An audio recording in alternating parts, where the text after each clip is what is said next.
The good news about climate change is that it basically stems from a very old-fashioned air pollution problem. And we know how to deal with air pollution problems. We've been doing it since the days of Edward I, I'd say, a long time ago. This particular form of pollution, though, is particularly dangerous because the greenhouse gases, as they accumulate in the atmosphere, can affect the workings of the global weather system in ways that can be very damaging to biodiversity and to human civilization. There's both good news and bad news in the fact that it's an air pollution problem. And of course, it's frustrating that it's an invisible odourless gas that's causing the problem because we can't see it. If CO2 was highly coloured and we could see the sky changing colour as it accumulated, we might have a different view of it. Carbon is always coming in and out of the atmosphere. As I'm speaking now, I'm breathing carbon out into the atmosphere.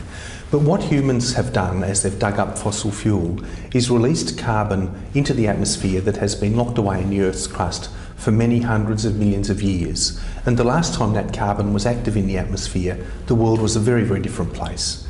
Cockroaches grew to be a metre long. There was giant insects because the atmosphere had a different composition. So releasing that carbon is changing our atmosphere again in very unhelpful ways. Because carbon's always coming in and out of the living systems of the world, there's a lot that we can do in terms of agriculture and even gardening that will help address the problem. And most people don't realise that trees are actually made of air.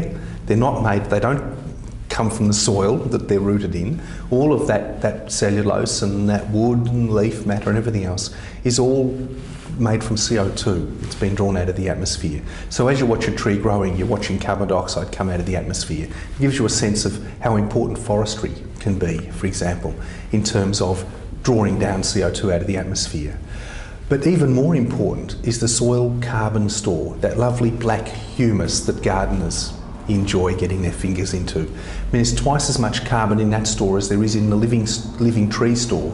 So just by good agricultural practices, sustainable agricultural practices, we can do so much to start drawing CO2 out of the atmosphere. I guess at the moment, though, we're in a situation of fairly severe carbon debt. We've already put a lot of CO2 into the atmosphere. Debt is best avoided if you can do that. And one of the key things we need to do in future is to reduce the pollution stream that's going into the atmosphere.